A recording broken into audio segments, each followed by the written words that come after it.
कुठपर्यंत होतो आठवते काही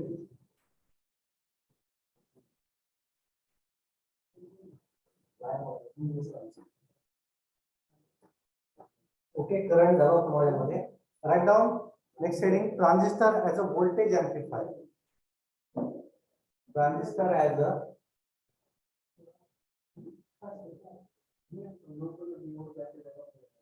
transistor as a voltage amplifier. Transistor as a voltage amplifier. To the next heading.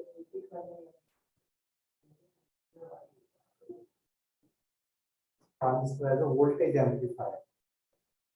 Okay. कारण की आपण डायग्राम काढली होती तर थोडी इलॉबरेट करून आपण मोठी डायग्राम केलो आपण ती जरा डायग्राम शॉर्टकट मधली होती आपण त्याने थोडी इलॉबरेट करू त्याला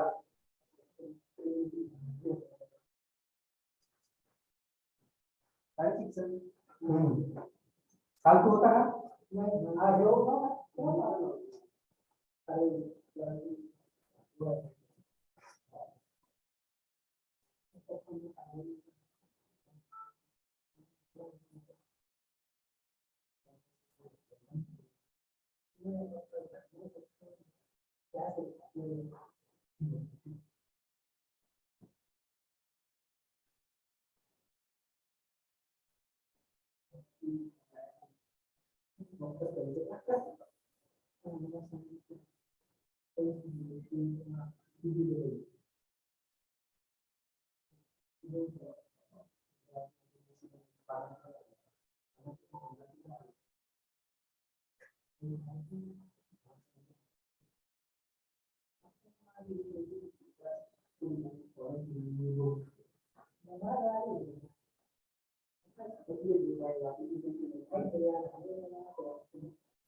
तुम्हाला कसा फॉर्म दिलाय आपण कॉलेज ऑफलाईन चालू करायची तर दिला असं त्यांनी मग कोविडचे डोस किती घेतले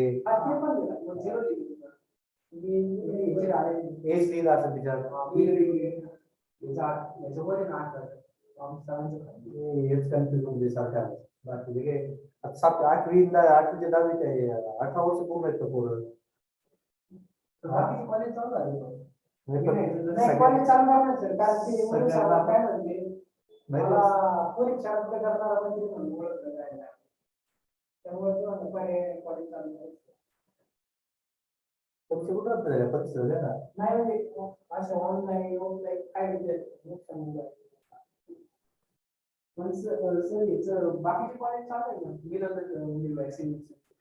11वी 12वी तेच ना 11वी 12वी चालू केले तिथे गणिता मध्ये की हे पाहिजे हेच पाहिजे काय 18 वर्षावरती तेवढंच पाहिजे मग तुम्ही महाराष्ट्रात ते पुढे महाराष्ट्रामध्ये बाकीच्या एकाही राज्यात एक्झाम ऑनलाईन झालं नाही बरं का सगळ्या राज्यांमध्ये ऑफलाईन एक्झाम झाल्या या सगळ्याच डिप्लोमाची सगळ्या डिप्लोमा इंजिनिअरिंग ऑनलाईन ऑफलाईन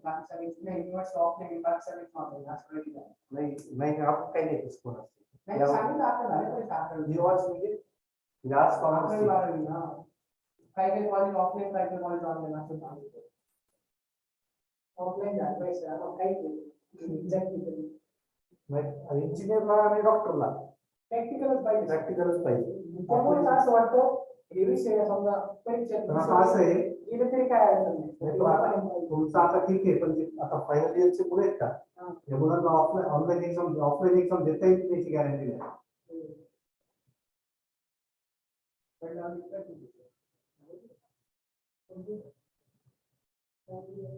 आपल्या पोरांना ऑनलाईन सवय लागली ना 2 वर्षापासून पोरं म्हणजे कॉलेज ऑनलाईन घेऊन राहिले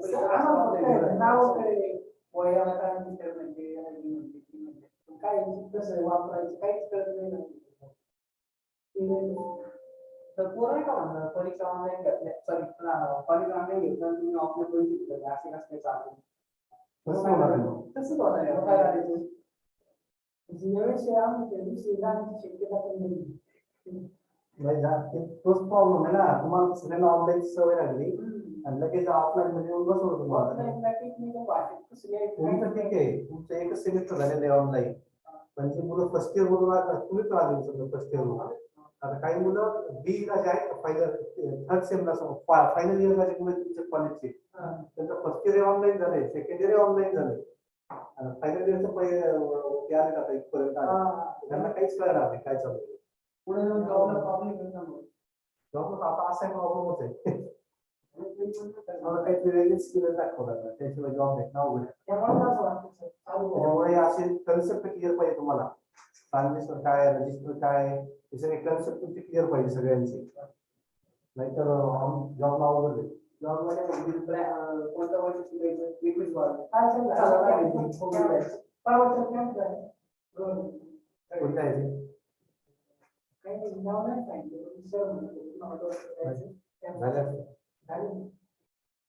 होतं बऱ्यापैकी झालं का इथं आले इथपर्यंत डायग्राम काढली सगळ्यांनी. शौनक, शुभांगी, चैतन्य, दीक्षा. हो सर.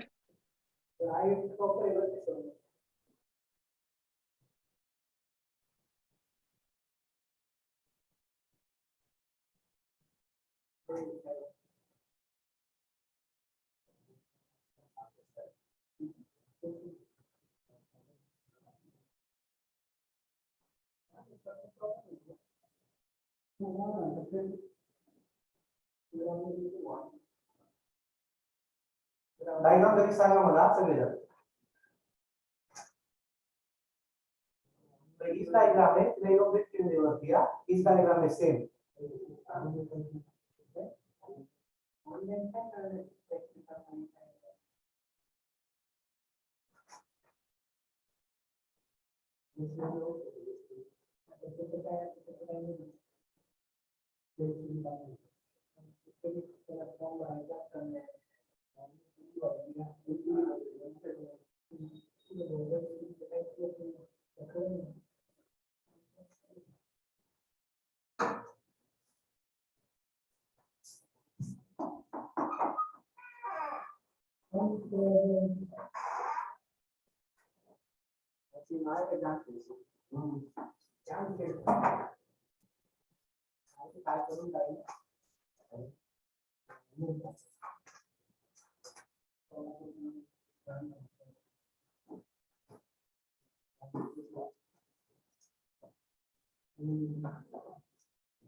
करेगा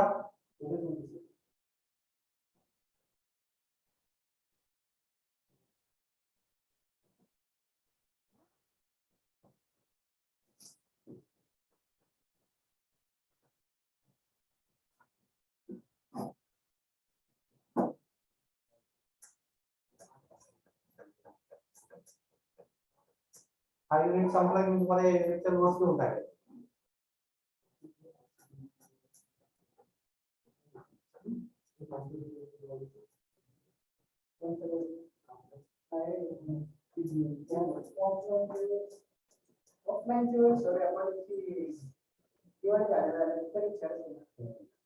दिवाळी म्हणजे प्रिपरेशन क्लिअर असते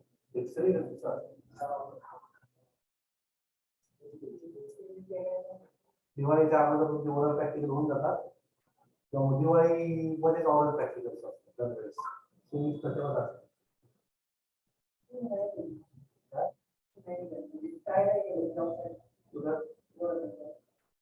मी आधी ITI कॉलेज होतो प्रिन्सिपल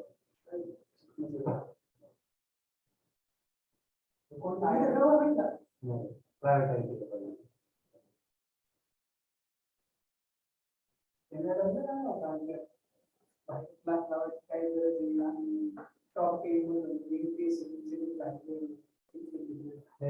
ती एक्झाम अशी होती की आमच्या काळामध्ये एक्झाम देत नव्हतं कोणी, एक्झामला कोणी जातच नव्हतं गव्हर्नमेंट पॉलिटेक्निकचं लेक्चरर म्हणून.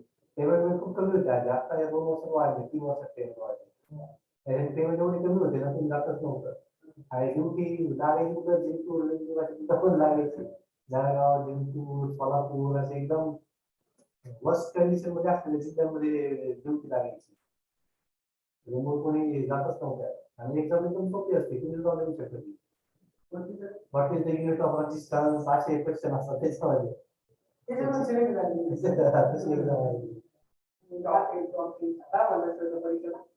हे याची टीचरची गव्हर्नमेंट पॉलिटेक्निक टीचरची एक्झाम असते. तंत्रनिकेतन शिक्षक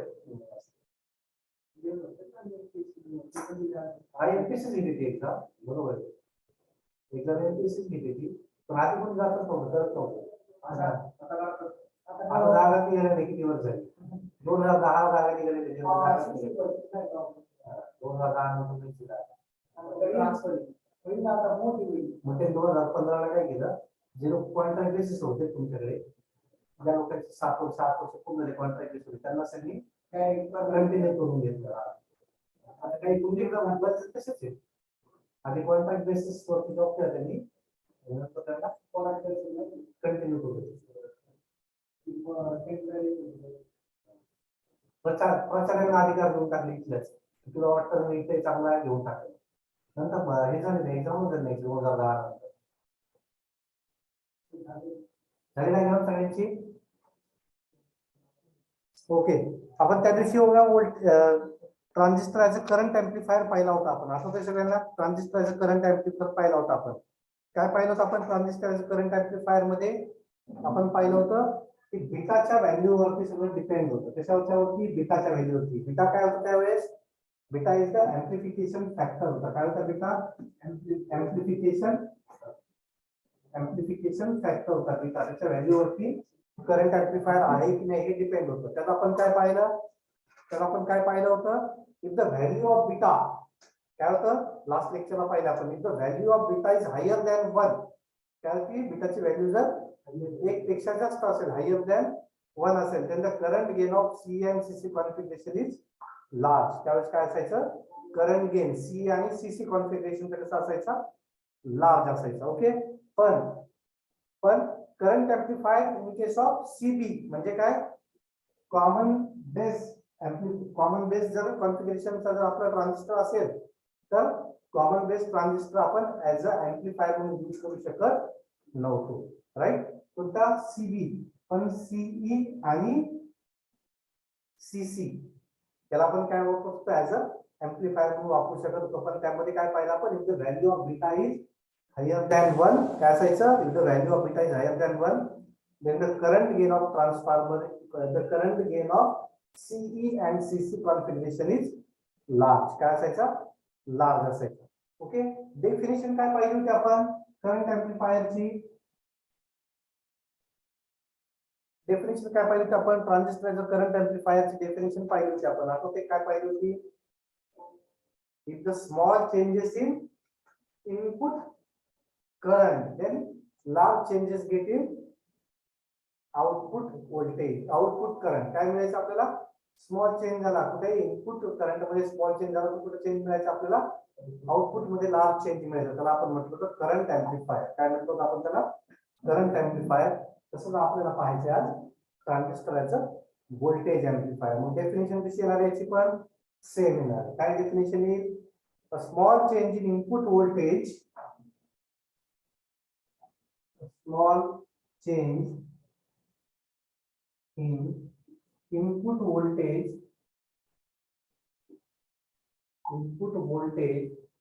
a small change in input voltage gets a large change in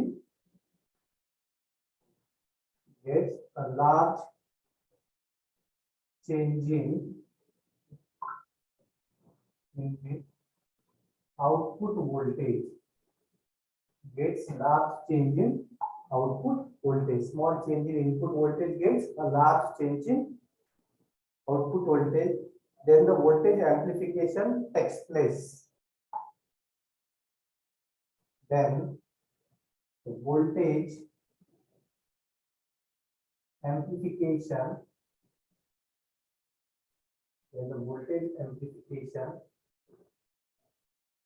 takes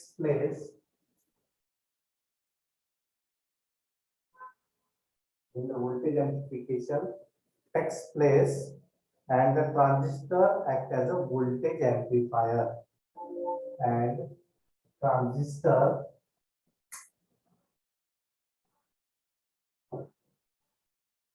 acts as voltage amplifier. And the transistor act as a voltage amplifier. काय म्हटलं इथे आपण small change in input voltage. काय होईल input change voltage मध्ये थोडा जरी change झालाय, इनपुट व्होल्टेज मध्ये थोडा जरी चेंज झाला, आउटपुट मध्ये काय मिळतो आपल्याला लार्ज चेंज मिळतो. आणि जर इनपुट पेक्षा आउटपुट जास्त मिळत असेल तरच त्याला आपण काय म्हणतो ऍम्प्लिफायर म्हणतो. जर सिग्नल्स असतील व्होल्टेजचे, बरोबर आहे, सिग्नल्स असतील इनपुटला व्होल्टेजचे, तर आउटपुटला काय मिळणार आहे आपल्याला, कसे सिग्नल्स मिळणार आहे, इनपुटला व्होल्टेजचे सिग्नल्स असतील तर आउटपुटला कसे सिग्नल्स मिळणार, ऑब्विसली व्होल्टेजचेच मिळणार. पण कसे मिळणार, लार्ज क्वांटिटी मध्ये मिळणार. त्याच्यामध्ये मिळणार आपल्याला लार्ज मिळणार, तर आपण म्हणतो ऍम्प्लिफिकेशन. त्या प्रोसेसला आपण काय म्हणतो ऍम्प्लिफिकेशन. आणि त्या ट्रान्झिस्टरला आपण काय म्हणतो व्होल्टेज एम्प्लीफायर. काय म्हणतो आपण त्या ट्रान्झिस्टरला व्होल्टेज एम्प्लीफायर. तेच आपण या डेफिनेशन मध्ये लिहिले. आता दोन डायग्राम काढल्यात आपण. ओके, दोन्ही डायग्राम सेम आहेत, त्याला फक्त आपण थोडे इलॉबरेट केलेले आणि ही शॉर्टकट काढलेली डायग्राम. त्यात काय दिसतं तुम्हाला, व्ही इन दिले. That means it is the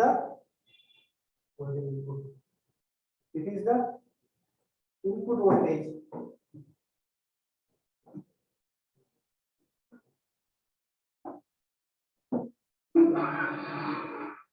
Entertained by Barney Premier, experience the excellent sound quality. Up input motor. Green म्हणजे काय तर दिया, Anushka,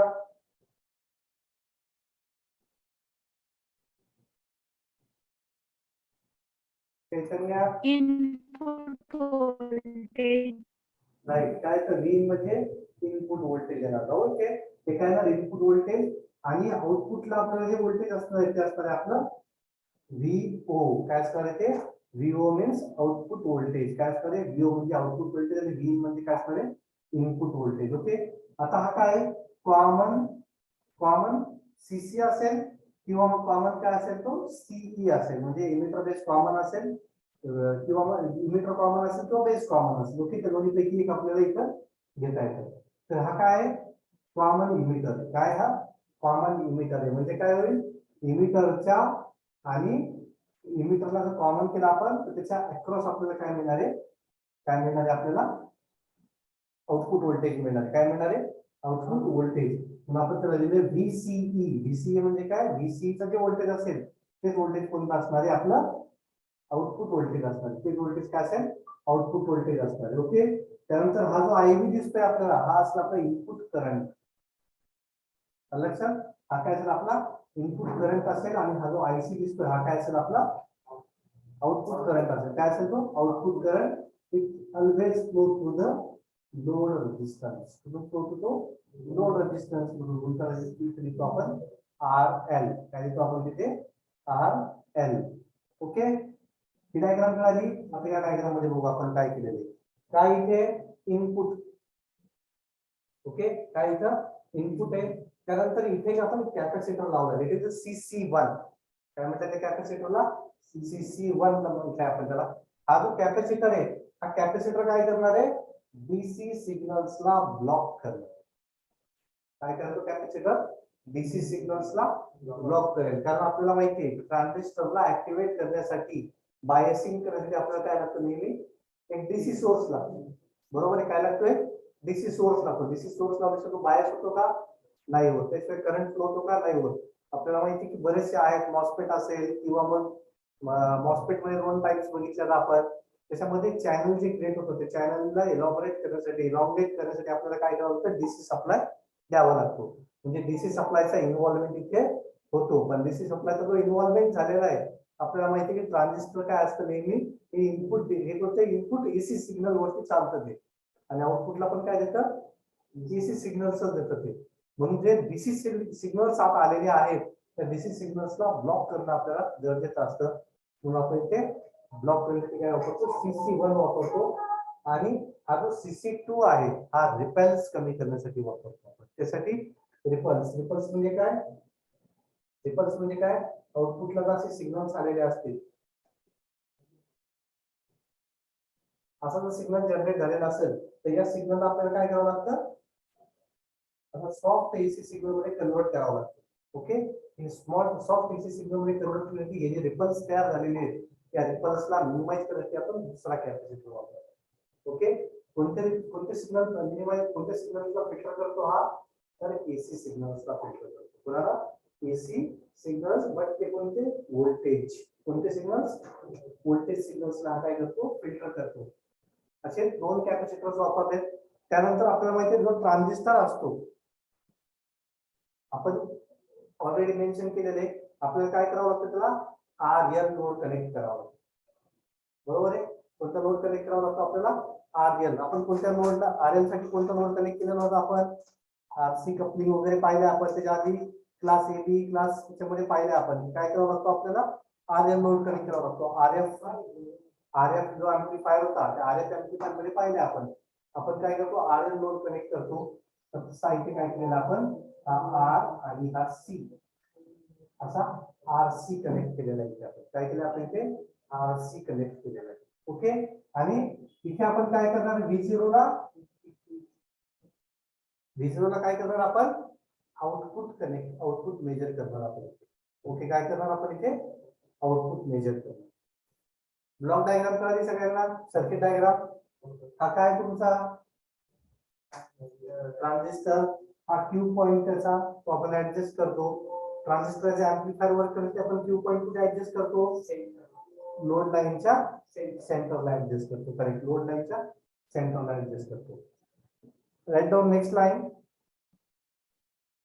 In case of CE configuration, in case of CE configuration, in case of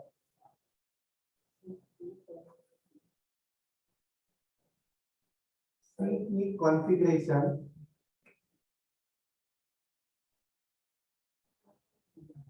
in case of CE configuration, output voltage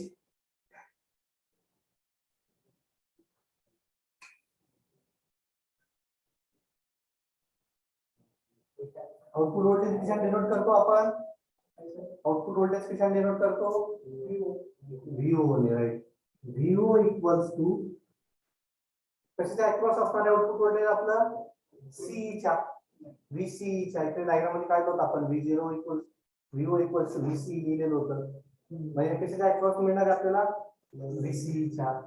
VO equals to VCE. त्याला त्या equation number 1. Equation number 1.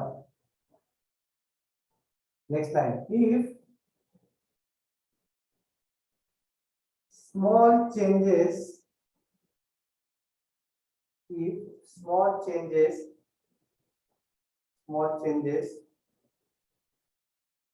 in input current or input voltage, small changes in input voltage. आता changing जर असेल एखादी term आपल्याला काय करायचं असेल, चेंजिंग करायचं असेल, चेंजिंग दाखवायचं असेल, आपण तिथे लिहितो डेल्टा. काय लिहितो आपण तिथे, डेल्टा लिहित असतो. Small voltage change is small changes in input voltage, that is delta V in. तर आपण काय म्हणणार, delta V in, delta V in, comma, there will be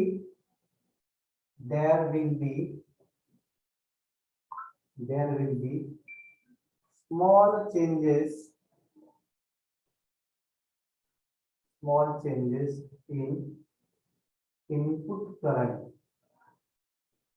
input current कोणता आहे आपला, त्या डायग्राम तुम्हाला दाखवतो. इनपुट करंट कोणता होता, IB होता. का input current IB, V in च्या बाजूला होता बघा IB, रजिस्टर नंतर छोट्या डायग्राम मध्ये बघा IB होता तिथे. Okay, that means therefore delta IB म्हणजे काय, change in IB equals to by the Ohm's law. काय असतो, I इक्वल्स टू काय असतो, Ohm's law, V upon R. Delta V in upon काय असणार इथे ऑब्विसली आर रेजिस्टन्स ते कोणता असेल रेजिस्टन्स व्ही चा कारण सगळं बेस बेस आहे काय होत इथे delta I B equals to delta V in upon R काय इनपुट करंट छोटी डायग्राम पाहू दे छोटी diagram draw click to input current ना पडत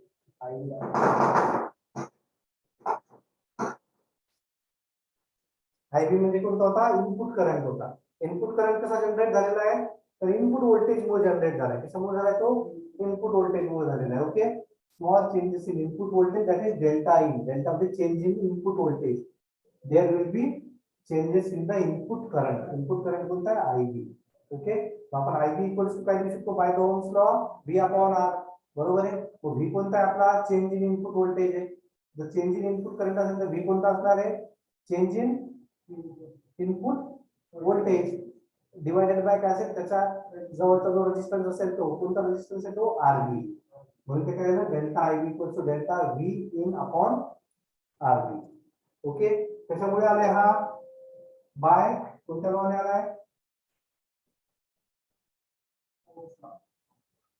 तर व्होल्टेजचा आय आपण आले म्हणजे करंट काय आहे V is equal to IR है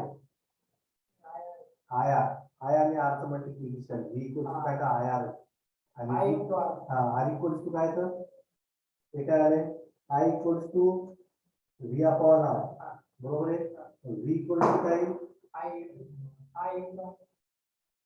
काय then R equals to V upon I इकडे काय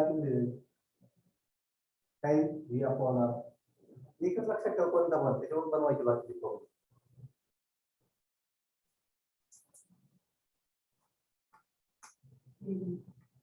ओके इथपर्यंत आलं लक्षात सगळ्यांच्या काय डाऊट इथपर्यंत शुभांगी दीक्षा दिया शवना ऋत्विक इथपर्यंत काय हो doubt sir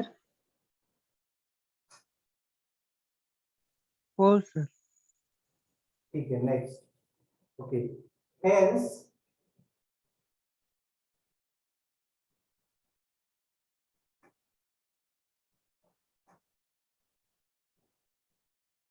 hence changes in collector current is given by hence changes in collector current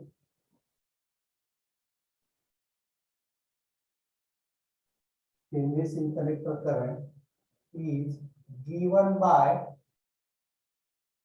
hence changes in collector current is given by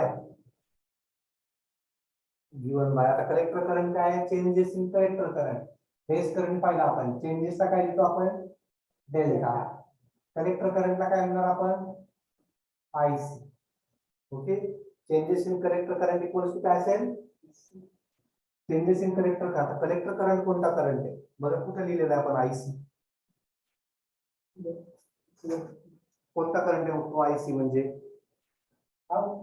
correct कोणता करंट आहे तो आउटपुट करंट आहे आता आउटपुट करंट कशामुळे कनेक्ट हे होणार आहे आउटपुट कशामुळे येणार आहे आउटपुट येतं कधी इनपुट दिलं तर होतं बरोबर आहे म्हणजे इनपुट दिलं स्मॉल इनपुट दिलं की लार्ज काय मिळेल तुम्हाला आउटपुट मिळेल मग आउटपुट बरोबर काय असेल आउटपुट बरोबर काय असणार आहे चेंज इन इनपुट करंट पण असणार आहे राईट इनपुट करंट म्हणते आपला आयबी पण सोबत काय असणार त्याच्यात तर बीटा असणार बीटा म्हणजे काय असतो एम्प्लिफिकेशन फॅक्टर काय असतो amplification factor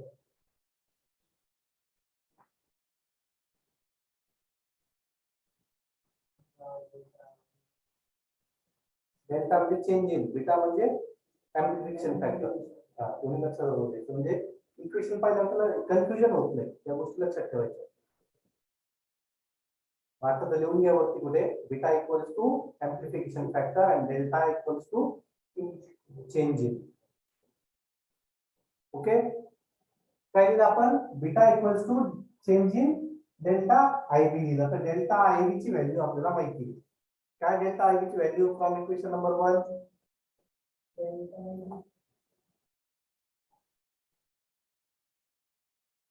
delta V in upon R B आहे का? आहे का इथे लिहिलेलं आहे आपण? पुटअप करा मग. काय इथे बीटाला बीटा येईल, नंतर काय delta V in upon R B. काय हा डेल्टा आय इथे द्या फ्रॉम इक्वेशन 1 फ्रॉम इक्वेशन 1.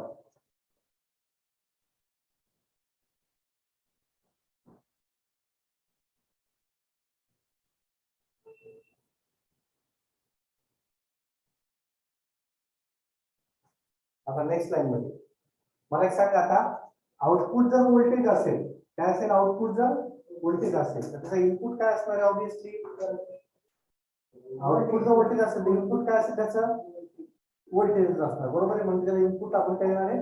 व्होल्टेजच देणार आहे. Then write down changes in output voltage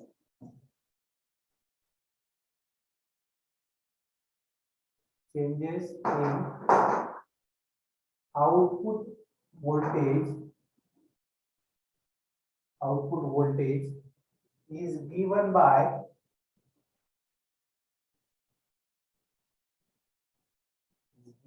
changes म्हणजे काय?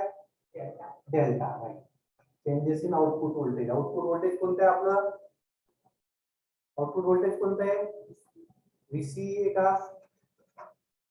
नाही, V0 आहे पहिल्यांदा. काय V0 सॉरी VO काय? मग VO equals to change in input current असणार आहे, बरोबर आहे. तर आपल्याला कळतंय इनपुट व्होल्टेज असणार आहे, पण आपण जर व्होल्टेज पाहिलं कोणत्या साईडचं? आउटपुट साईडचं जर आपण व्होल्टेज पाहिलं तर आपल्याला माहिती आहे V इक्वल्स टू काय फॉर्म्युला असतो? I into R. मग तिकडला I कोणता आहे आउटपुट साईडचा? तर RC IC आहे, बरोबर आहे. R कोणता आहे तिथला? लोड रेजिस्टन्स आहे, म्हणजे कोणता आहे? RL आहे. इथे काय लिहू शकतो आपण? इथे काय लिहू शकतो आपण? IC into RL. Delta IC into IC into RL. कसं काय लिहिले कळालं? हे IC तिकडला इनपुट करंट आहे आणि RL म्हणजे काय? लोड रेजिस्टन्स, इथला रेजिस्टन्स आहे. हाच काय असणार आहे? V0 असणार. हाच काय असणार आहे? V0 असणार.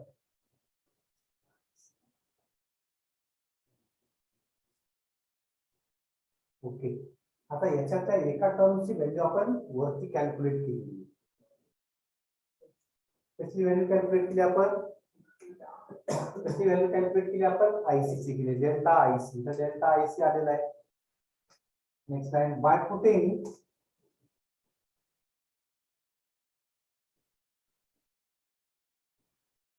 value of delta IC, we get delta IC, we get काय? मग इथे delta V0 equals to beta into del V in upon RB into काय? RL. यही कहे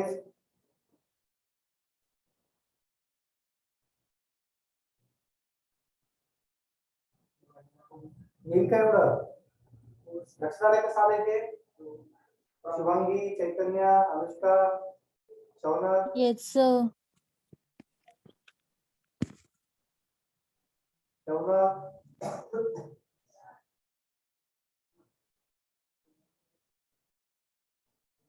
Yogesh,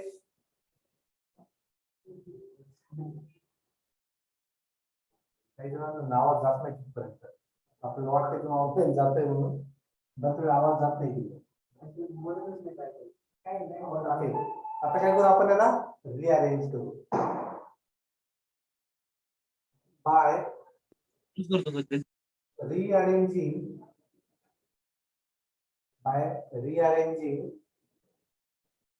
the equation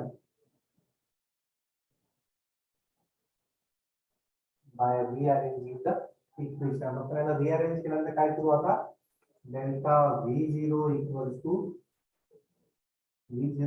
to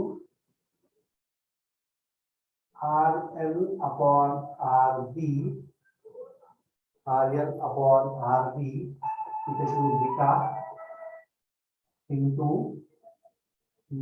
delta VQ. काय केलं? हा RL इकडे घेतला आणि हा तिकडे डेल्टा V तिकडे घेतला होता आपण. कळलं? हे झालं आपलं व्होल्टेज इक्वेशनचा फॉर्म्युला.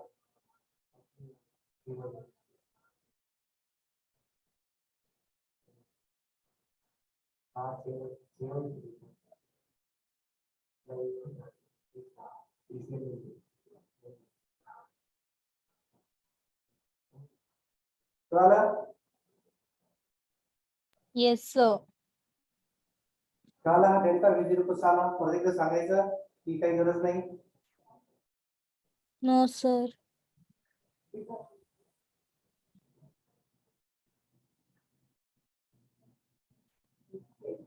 सर माझा आवाज येतोय का?